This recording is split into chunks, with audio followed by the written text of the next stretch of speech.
إن الحمد لله نحمده ونستعينه ونستغفره ونعوذ بالله من شرور أنفسنا ومن سيئات أعمالنا من يهده الله فلا مضل له ومن يضلل فلا هادي له وأشهد أن لا إله إلا الله وحده لا شريك له وأشهد أن محمدا عبده ورسوله أما بعد فإن أحسن الكلام كلام الله وخير الهدى هدى محمد صلى الله عليه وسلم وإن شر الأمور محدثاتها وكل محدثة بدعة وكل بدعة ضلالة وكل ضلالة في النار.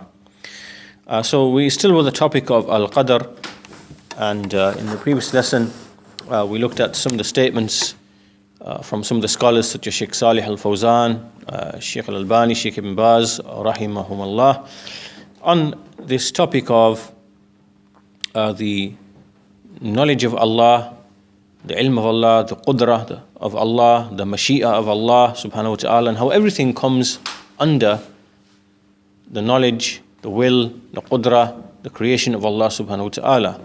That the servants don't have any independent power, and whatever is decreed will take place, and how in all of that there is no injustice upon anybody. And so today we're going to stick with the same text, the same portion of text, and we're going to recap what we learned from the previous lesson through the speech of Shaykh Zayd al-Madkhali rahimahullah ta'ala. So he has some commentary upon the same passage, and this will serve as revision of what we discussed in the previous lesson. So first, to read the text that we are discussing. At-Tahawi rahimahullah ta'ala, he said, وَأَفْعَالُ الْعِبَادِ خَلْقُ اللَّهِ وَكَسْبٌ مِنَ الْعِبَادِ, that the actions of the servants are created by Allah, but they are earned by the servants. وَلَمْ يُكَلِّفْهُمُ اللَّهُ تَعَالَى إِلَّا مَا يُطِيقُونَ, but Allah never imposed upon them except what they are able to do, and nor they are able to do except what Allah imposed upon them. And this is the explanation of the statement, La hawla wa la quwwata illa billah, there is no power nor might except by that of Allah, except by Allah. And we say, there is no way out or movement or any kind of motion for anyone trying to escape Allah's disobedience except that it is through the assistance of Allah subhanahu wa ta'ala. And nor is there any power or ability for anyone who wants to establish obedience to Allah and remain firm upon it except with tawfiq, success from Allah subhanahu wa ta'ala. Everything proceeds upon the mashi'ah of Allah. Everything occurs by the will of Allah, the Most High, and His knowledge, and His qada, and His qadar, and His decree, and His judgment. His will overcomes all other wills, and His qada overcomes all other attempts or plans that people may have. He does whatever He wishes, and He is not a zalim. He does not oppress anyone at all. And He is free and remote from every evil, and He is free and innocent of every fault or blemish. La yus'al amma yaf'al wa hum yus'alun, that He will not be asked about what He does, but they will be asked. So this was the basic passage. And so the Shaykh rahimahullah ta'ala, he begins by saying, regarding the first sentence, وَأَفْعَالُ الْعِبَادِ خَلْقُ اللَّهِ وَكَسْبٌ مِنَ الْعِبَادِ, the actions of the servants are creations of Allah, but they are earned by the servants. The Shaykh says this is an explanation of the belief of Ahlul Sunnati wal Jama'ah and the righteous Salaf and those who follow them. Their belief is that that the actions of the servants, all the actions that we do, the good ones amongst them and the evil ones amongst them as well, all of them are created by Allah. All of our actions are creations of Allah, which means that Allah Azza wa Jal, what does it mean? It means He created them, He decreed them, and He brought them out, He made them to occur. And in all of what He does, in all of these actions that He does, when He brings out these actions and He creates these actions, then He cannot be asked. Right? There's no one to question Him and ask Him why. But it is the servants who will be asked. Right? So meaning here that we know that Allah creates the actions of every single person, whether they are good actions, whether they are evil actions. So it's not for anyone to say to Allah, oh Allah, why did you decree this and create this action of shirk upon this person? Why did you do that? It's not for anybody to ask that question, to ask questions about Allah's actions, or to ask why did you create this act of disobedience upon this person? Why? No one can ask these kind of questions, because as we mentioned in the previous lesson, in Allah's actions there is nothing but wisdom and goodness and far-reaching wisdom that we may not comprehend. So no one is to ask Allah questions about His actions, but rather the servants are the ones who will be asked. So Allah is the one who decrees and creates actions upon the servants, but the servants are the ones who earn those deeds, meaning that they are the ones who work those deeds. They are the ones who do those deeds. They do those deeds, they do those actions because Allah subhanahu wa ta'ala has given them a choice and a will, a qudra, and a power and ability, an ikhtiyar, a choice. And this is because Allah subhanahu wa ta'ala, He created them. When He created them, He put within them a qudra and ikhtiyar, the power, the ability to act and do things, and ikhtiyar, the ability to choose things. So they are able to choose and act, and they are able to do righteous deeds and abandon evil deeds, just as they are also able to do obedience to Allah and abandon disobedience to Allah. Right? So all of this is within the ability of the servants to do that. But they have a will as well. The servants have a will which follows the will of Allah subhanahu wa ta'ala, and they can never ever do anything which Allah has not willed. So everything we do, it is following the will of Allah subhanahu wa ta'ala. This is why it is said, the Shaykh says, that innal khair wa shar, that goodness and evil are ascribed to Allah in the sense that He creates good and He creates evil. Right? So Allah creates the good and Allah creates the evil.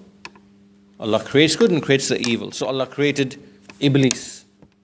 Allah created all the good things that we see in the dunya, whether in the worldly sense or whether in the shari'i sense. Likewise, He created all of the evil things in the dunya, whether in the worldly sense or whether in the shari'i sense. So for example, there are poisonous serpents and snakes, right? This is something harmful and evil in the worldly sense. Or there might be something evil in the religious sense. So Allah creates, things by which He is disobeyed, right? So the creation of those things, good and evil, is from Allah subhanahu wa ta'ala in the sense that He created them, He decreed them. But good and evil are ascribed to the servants when they basically do those deeds and earn those deeds. Right? So this goes back to the same thing we mentioned, that Allah is the creator, the khaliq, that Allah is the creator, the khaliq, and man is the fa'il. Man is the doer. Man is the doer of the actions. So then the Shaykh goes on to say that upon this basis then, from everything that we've discussed, that Allah created man, gave him qudra, gave him ikhtiyar, gave him the ability to choose, right? And then Allah created the actions, but the servant is the one who does the actions out of choice and ability. Then this now justifies the reward and the punishment. And whoever does goodness, it was done by the mercy and the bounty of Allah and by his own action. And whoever did evil, it was done due to the justice of Allah and His wisdom. And the person himself, he did the action, so he is responsible for the action. So therefore he's rewarded for obedience and he is punished for disobedience. So the Shaykh says, as for the evidence that the actions of the servants are created, there's an evidence in the Quran, and this is in Surah Safat, 37th Surah, verse 96, in which Allah subhanahu wa ta'ala, He said, Wallahu khalaqakum wama ta'malun. Wallahu khalaqakum wama ta'malun. Surah 37, verse 96. Allah created you and whatever you do. whatever you do, whatever you make. This ayah actually has two explanations. The verse itself is a reference to the mushrikun, and it means that Allah created you and the things that you make. Right? Meaning here that the idols they make with their own hands, Allah created you, and likewise the things that you make with your own hands. Right? This is a kind of rebuke against these people, for worshipping things that they make with their own hands. But also another interpretation is, a more general interpretation, is that Allah created you and the actions that you do as well. Your deeds that you are doing as well. So that's the verse which is used as an evidence. So then we move to the next statement of Tahawi. وَلَمْ يُكَلِّفْهُمُ اللَّهُ تَعَالَى إِلَّا مَا يُطِيقُونَ. That Allah did not impose upon them except what they are able to do. And the Shaykh says this is the truth. Because Allah is wise, He is just. He will not put on the servants more than their ability. He will not make the servants do more than what they are able. He has given them powers and abilities. All humans have powers and abilities. They also have the choice and a will, which obviously follows the will of Allah. And then once He gave them these abilities and powers, He then imposed upon them certain things, commands, prohibitions. He made the fara'id, the obligations upon them. He made certain wajibat upon them, obligations upon them. He legislated certain things which are mustahab. Right? So there are the wajibat, the things which are the mustahabbat.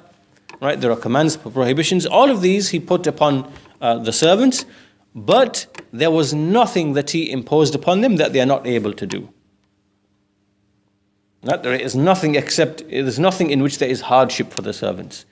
Everything which He requested from the servants, there's no hardship in that at all. Nothing that would make them unable to fulfill it. Now, so then At-Tahawi said the next statement, وَلَا يُطِيقُونَ إِلَّا مَا كَلَّفَهُمْ. And this is that statement that we said last week. There is some generalization here which is incorrect, because he said, and they are unable to do except what He commanded them with. They are not able to do except what He commanded them with. Right? This statement is implying, what this implies is that the servants are not able to do anything more than what Allah requested from them. And this we know is incorrect. Right? This is incorrect. Because rather Allah subhanahu wa ta'ala has made things easy for the people. And if He was to ask from them more, in terms of more acts of worship, more salawat in a day, for example, let's say it was 7 prayers, right? They would be able to do that, right? It might cause them hardship, but they will still have the ability to do that.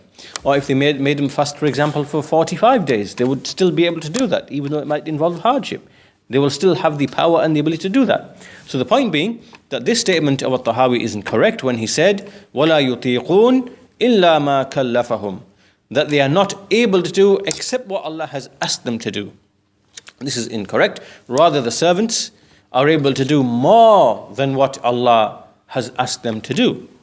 Why? Because He gave them powers and abilities, as we mentioned, but He made things light for them. He lightened things for them. So, commands and prohibitions, He judged them, but then He made it light and easy. So therefore, the servants are able to do more than what Allah has asked them. An example the Shaykh gives is the 5 prayers in a day and night. The servants are able to pray more than that. If Allah was to ask them to, increase in the salawat, they would be able to do that. And it wouldn't be something that would be impossible upon them. So this statement of At-Tahawi has an observation upon it, because they are able, in fact, to do more than what Allah has asked them to do. And this is from the mercy of Allah subhanahu wa ta'ala, and the further He has made things easy upon them. Then he moved on to the next part, which is وَهُوَ تَفْسِيرُ لَا حَوْلَ وَلَا قُوَّةَ إِلَّا بِاللَّهِ. So everything we've discussed so far is really an explanation of this statement, لَا حَوْلَ وَلَا قُوَّةَ إِلَّا بِاللَّهِ. There is no power nor might, there is no movement nor power except by way of Allah. This is the meaning. There is no movement nor power except by way of Allah. Which means that, as the Shaykh goes on to explain, that no one has any qudra, no one has any power or ability in doing any good or leaving any evil or bringing about any benefit or repelling any harm, except that all of that is with the aid of Allah. With the aid of Allah. Now, this would mean even a person who, as we shall see in a short while, even a person who wanted to commit shirk and wanted to disobey Allah, then his movement and his deeds never came except because of the aid from Allah, in the sense that Allah gave him qudra and mashi'ah and ikhtiyar. So even in his disobedience, he didn't escape the power of Allah and the might of Allah, because everything, all motion, actions, deeds, everything, it goes back to Allah subhanahu wa ta'ala. So even so in all of these things, doing good, abandoning evil, bringing benefit, repelling harm, the servant does not have any independent power. He's not able to move forward or move backward. He's not able to do any of his actions except that it is with aid from Allah subhanahu wa ta'ala. And obviously when it comes specifically to obeying Allah and abandoning disobedience, this is a special type of aid. Right? He was speaking about aid that Allah gives to a servant, right? In the sense of tawfiq, in the sense of granting him success. So this aid obviously is for those whom Allah wills goodness, and this is why it is said, At-Tahawi said next, that no one has any way out or any movement or any motion for anyone in keeping away from Allah's disobedience, except it is through the aid of Allah. Right? So Allah in fact aids a person. So Allah, in a general sense, all actions which are committed by everybody, good or evil, right? Allah is the one who decrees them and makes them happen. Right? Nothing you do is outside the qudra, the power of Allah. But when it comes specifically to the good, righteous deeds, then this is where Allah's aid for that servant, Allah subhanahu wa ta'ala, He aids that person specifically, and He aids him against his soul. So what happens is Allah aids him against his soul, the soul which commands a person to evil. So a person is sitting there in his room or whatever else it is, and the prompt him comes to his mind, shaitan comes to him and he says, do such and such. Right? And so now Allah aids that servant against his soul that prods him to do evil. Likewise, He aids him against shaitan, against the impulse of shaitan, the shaitan who comes and whispers to the soul. So Allah aids him against his shaitan. And likewise, Allah aids him against his hawa. Hawa is the desire he feels in himself, right? So all of these things come to a servant. There is the soul, which is commanding him to do evil, do evil, do evil.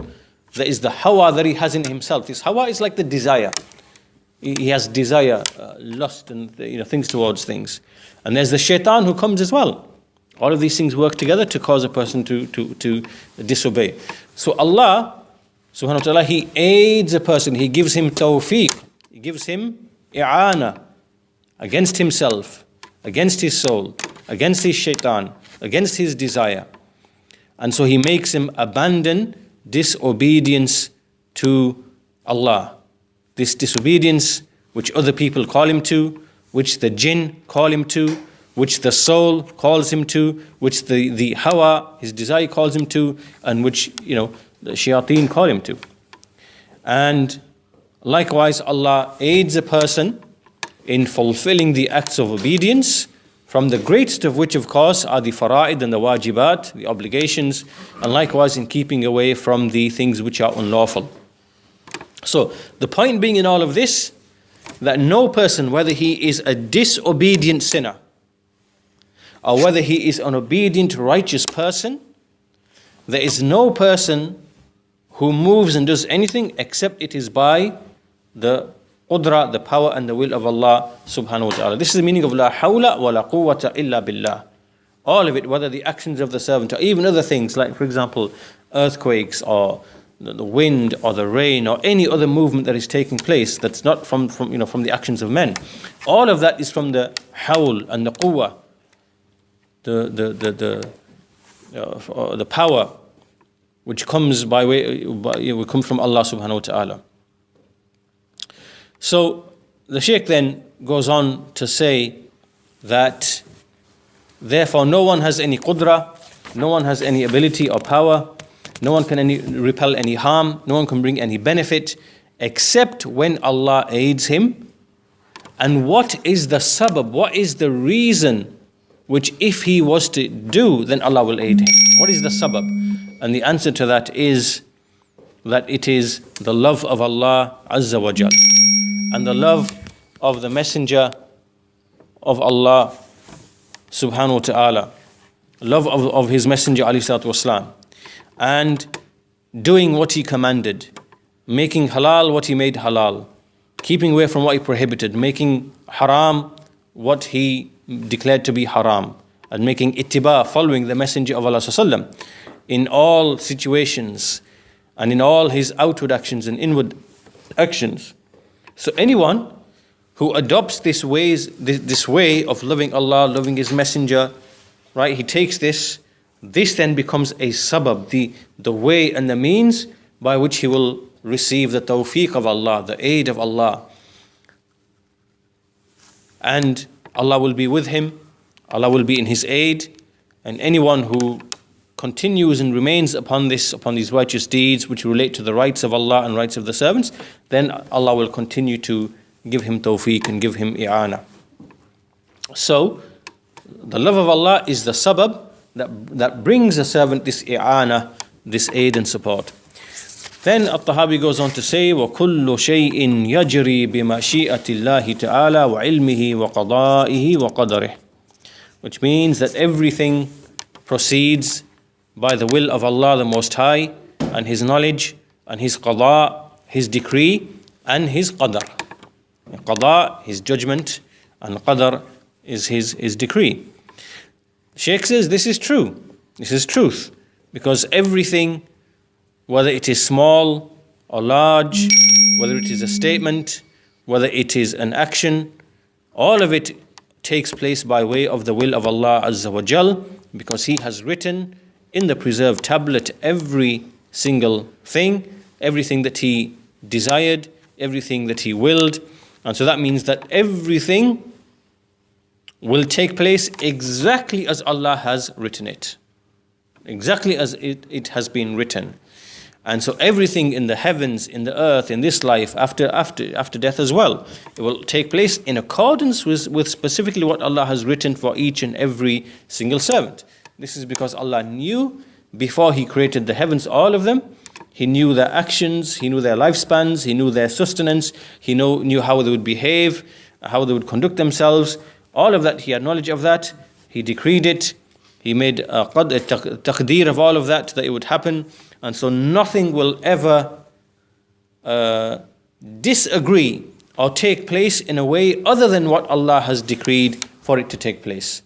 Any righteous thing, any evil thing, any good thing, any bad thing, any poverty, any riches, any richness, any poverty, any health, any disease, any increase in a person's life, any decrease in a person's life, every single thing, all of that has already been decreed, it's already been known by Allah, it's already decreed, it's already written, it's already been willed with Allah's will. And so it will definitely take place. Right? So for that reason, there are three things which are obligatory upon a person from all of this discussion. It shows there are three things which are wajib upon a person. The Shaykh says, فَالْوَاجِبْ أَن يُؤْمِنَ الْإِنسان بِالْقَدَرِ. So it's wajib upon a person to believe in this qadar. To believe in this qadar, which is already known by Allah, decreed by Allah, willed by Allah, written by Allah. So therefore we have to believe in this qadar, number one. Secondly, that he must make tawakkul upon Allah. He must make tawakkul upon Allah. He makes tawakkul upon Allah. Why is that? Why? Because he can't rely upon himself. Because even his own powers and abilities, the qudra, the mashi'a, the irada, the hearing, the seeing, all of his own abilities, they themselves have come from Allah subhanahu wa ta'ala. They are granted to him by Allah. Right? So in everything he does, he has to make tawakkul upon Allah. He has to take the ways and the means, and he has to leave the affairs to Allah subhanahu wa ta'ala. And thirdly, وَيَأْتِي بِالْعَمَلِ. وَيَأْتِي بِالْعَمَلِ. He must bring actions. This is part of tawakkul. So we believe in al-qadr, we have tawakkul upon Allah, and then we bring the righteous deeds. We bring the deeds. All of these three things are a must. You believe in Allah, you make tawakkul upon Allah, and you bring righteous deeds. Now then At-Tahaawi said, غَلَبَتْ مَشِيئَتُهُ الْمَشِيئَاتِ كُلَّهَا. Which means that Allah's will dominates and overcomes all other wills. Which again means that there is nothing that takes place except that Allah has willed. And whatever Allah has not willed, it will not take place. If Allah has not willed for a person to be guided, that person will not be guided. If a person has been willed to be guided, then no one can lead him astray. And likewise, if Allah has not willed for for a specific person to be born, that person will never be born. It will never take place. Right? So and so on, and all to the other examples that we can think of. So therefore, anything Allah has not willed, as it relates to a person's deeds, if Allah has not willed righteous deeds for you, you will never do them. And if Allah has willed righteous deeds for them, they will take place. So in other words, Allah's will be implemented. It will take place. It will be executed. And nothing takes place except that it follows the will of Allah Azza wa Jal. That's why we see in the ayah, Surah Takwir, Surah 81, verse 29, وَمَا تَشَاءُونَ إِلَّا أَن يَشَاءَ اللَّهُ رَبُّ الْعَالَمِينَ. You do not will except as Allah wills, the Lord of the worlds. So in other words, Allah dominates and overwhelms every other will. There is no will which is truly executed except His alone. As for everybody else's will, he might will something, he might want something, he might desire something, but whether that takes place or not, it's not under his control. It's not under his control, but it is under the control and the will of Allah subhanahu wa ta'ala, hence this ayah that we mentioned. And then he said, At-Tahaawi, وَغَلَبَ قَضَاءُهُ الْحِيَلَ كُلَّهَا. Which means that Allah's qada, Allah's judgment which He has already made, it overcomes every other plan a person might have, movement that a person might have, every other plan that a person might have and devise, then Allah's qada already overwhelms it.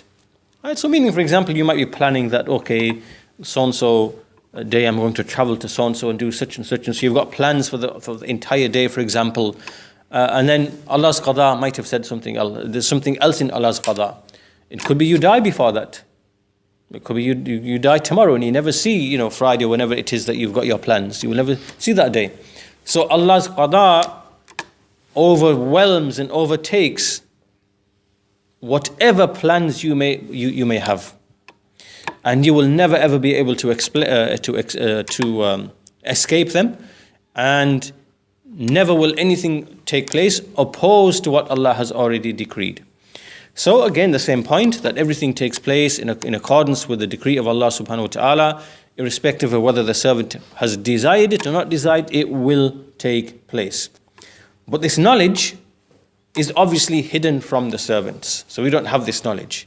That knowledge is with Allah Azza wa Jal. And what is being hidden from us is our lifespans, our actions. We don't know what actions we're going to do. Our lifespans, our eventual destination, all these things, our even sustenance, even all of these things have been kept hidden. They are known, but they are known by Allah subhanahu wa ta'ala, but they're kept hidden from us. So therefore, we might be making plans to do things and whatever else, but the only thing that will take place is what actually agrees with al-qada wal-qadar.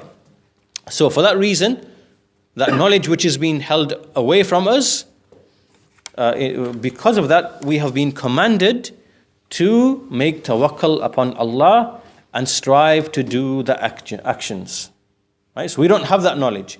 Rather, what we've been commanded is to make tawakkul upon Allah, strive to do the righteous actions, take the ways and the means, the asbab, which means, do what Allah has commanded, keep away from what Allah has prohibited, right? Attain the beneficial things, keep away from the harmful things. These are from the asbab. This is part and parcel of tawakkul in Allah. And tawakkul upon Allah is part and parcel of al-qadr, in the belief in al-qadr. So, a person proceeds in this way, believing that all goodness is from Allah. He decrees goodness, and everything is from is with Allah's knowledge. It's from His wisdom. It takes place by His will, because He desired it and wished it, and everything that He wishes and desires overcomes every other wish and desire, as the author has mentioned. Then he goes at the end, this brings us really to the end, and he mentions the two sects. He says, as for the sects which have opposed Ahlul Sunnah regarding these actions of the servants that we've discussed in this lesson and the ones previous to it, he says they are two in number, the Qadariyah and Jabariyah. As for the first, the Qadariyah, they're the ones who exaggerated in denying al-Qadar. They said Allah has not decreed anything. Allah did not create the good nor the evil. Rather, it's the servants who themselves bring the good and the evil from their own will, from their own deeds, which are outside of the control of Allah subhanahu wa ta'ala. Meaning, if Allah wills for a servant to do a righteous deed, that servant's will dominate Allah's will if he decides not to do the righteous deed. You understand what's going on there now? Right? This now is clearly opposing the ayah. وَمَا تَشَاءُونَ إِلَّا أَن يَشَاءَ اللَّهُ. Right? This is the implication of what they are saying. They are saying that if Allah was to will a person to do a righteous deed, that person may or may not do it. So now whose will has become dominant now? It's the servant's will. Right? If Allah wants to create an action of a servant, an action of obedience for a servant, but the action decides not to do it, who now is the creator of the action? It's the servant, not Allah subhanahu wa ta'ala. Right? So this is the implication of their statement, which is batil, which is that Allah is not able, did not decree, in fact He did not decree the actions of the servants, and the servants create their own actions. And so these people from the Qadariyah are of two types. Amongst the Qadariyah there are two types. There are those who said Allah did not create neither the good nor the evil. He didn't create the good nor the evil. This is one group amongst the Qadariyah. So they said Allah didn't create the righteous deed. Let's say there's Abdullah. Abdullah establishes his 5 prayers on time, every day. They say that Allah did not create those actions for Abdullah. Likewise, we see another servant, Zayd, he's committing something which is haram and whatever else. They say that Zayd, Allah did not create the actions of Zayd. So whether it is good or evil, Allah didn't create any of it. Right? This is one group amongst them.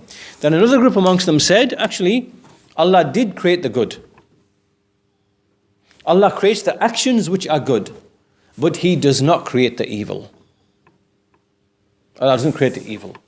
So the one who commits an act of evil, he actually created his own action outside of the will and control of Allah subhanahu wa ta'ala. This is actually a second group amongst them, amongst the Qadariyah. And the reason why they hold this view is because of the supplication in the dua, وَالشَّرُّ لَيْسَ إِلَيْكَ وَالشَّرُّ لَيْسَ إِلَيْكَ. That evil is not ascribed to you. So they use this as a proof to show you Allah does not create any evil. But they misunderstood what it means. Right? When Allah creates an act of disobedience in a servant, right, the action is evil for the servant, but because the servant did it and he chose to do it and he had a will to do it and he had the ability to do it and he knew it was wrong, right? It's evil for the servant. But in Allah willing and creating that action upon the servant, that's something separate, right? In that there is wisdom and goodness, right? And far-reaching purpose, right? So evil does not enter into the actions of Allah. Evil is only what is, in the actions of the servants. So they misunderstood and they wrongly thought, because they're acting on the principle that, on a false principle. So anyway, this is not evidence for them. It simply means that there is no evil in the actions of Allah. not that Allah cannot create actions of the servants which are evil. That's the difference, right? This statement, وَالشَّرُّ لَيْسَ إِلَيْكَ, means that in all of your actions that you do, you will guidance upon this one, you will misguidance upon that one, you decree life for that one, you decree death for that one, you decree righteousness for this person, you decree evil upon this person, right? This one will give charity, this one will steal, right? This one will get married, this one will commit fornication and whatever, right?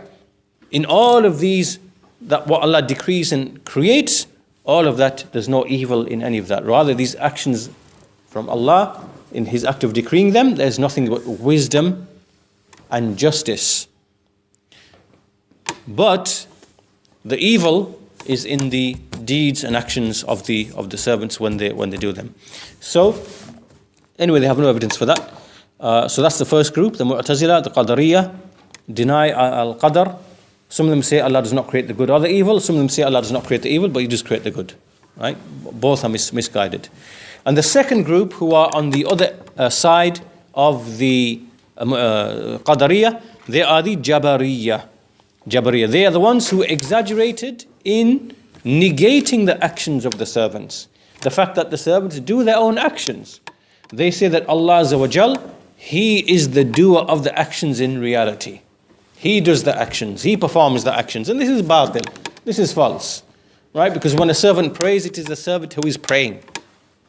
It is not the Lord of the servant who is praying. And this is batil. When a servant steals, he is the one who stole. Allah created his action. Allah did not do his action. The servant did his own action. The servant did his action through his will, power, choice, ability, through the faculties Allah gave him. So he is the doer, the fa'il. Allah is the khaliq of his actions.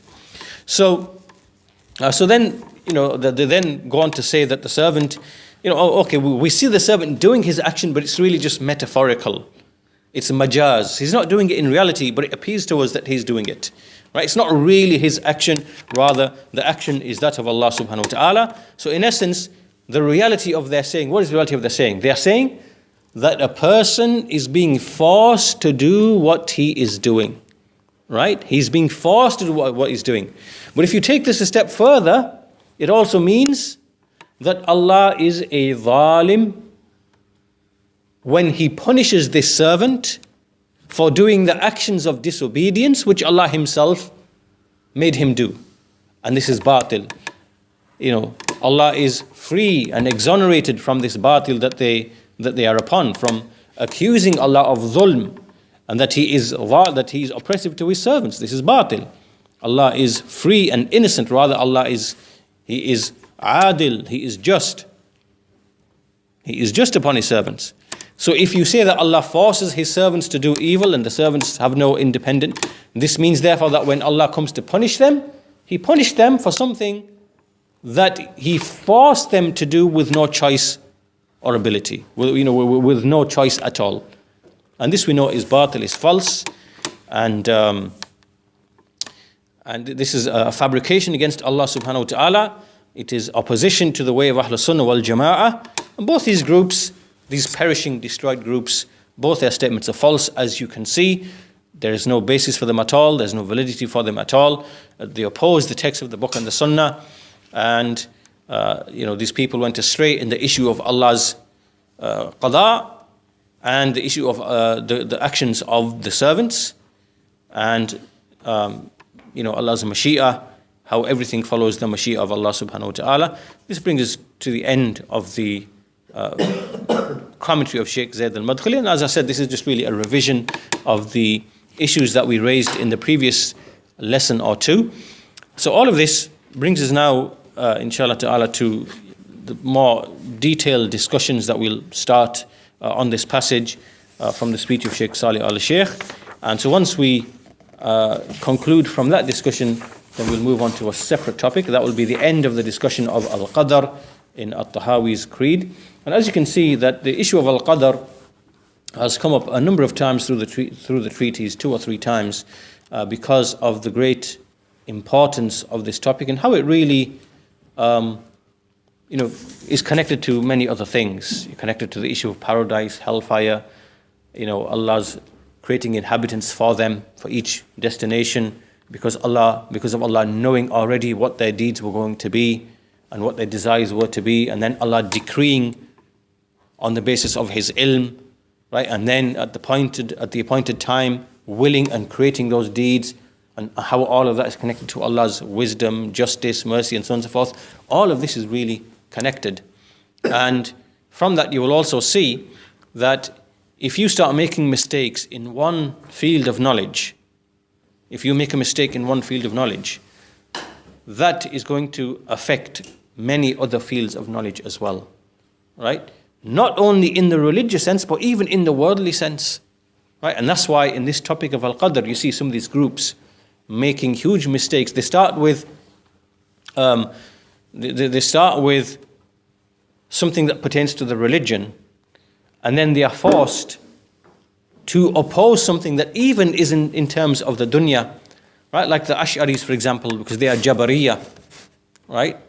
As we mentioned, they say that the servant doesn't have any power or ability really, and he doesn't really do his own actions, but his actions are forced upon him, but he just earns the credit for doing his actions, right? A person's power and ability doesn't really have any effect in his actions coming about, right?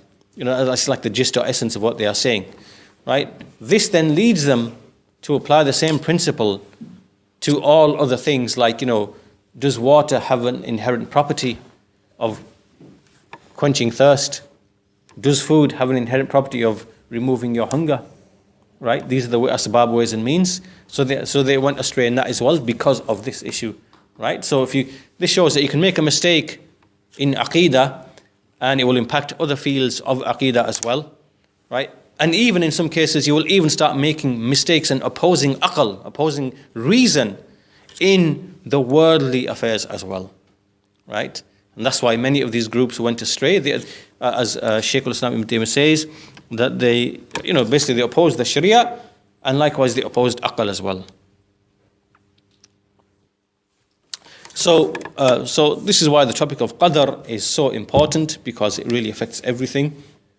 It affects the actions of the servants, and it affects the asbab, the ways and means, meaning those things that we study in the creation, right? Which means, all of the sciences to do with the creation, it impacts that as well. And that's why the Ash'aris went astray when they said we do not believe, the asbab, the ways and the means that causes are tied to their effects, basically, right? So anyway, we'll conclude that discussion there today, and we'll continue still on this topic from the speech of Shaykh Saalih Aall Ash-shyakh, which will give us some more insight. And we'll take that up inshallah ta'ala next week. Well, that will conclude today's lesson. Alhamdulillahi Rabbil Alameen. Sallallahu ala nabina Muhammad wa ala alihi wa sahbihi ajma'een.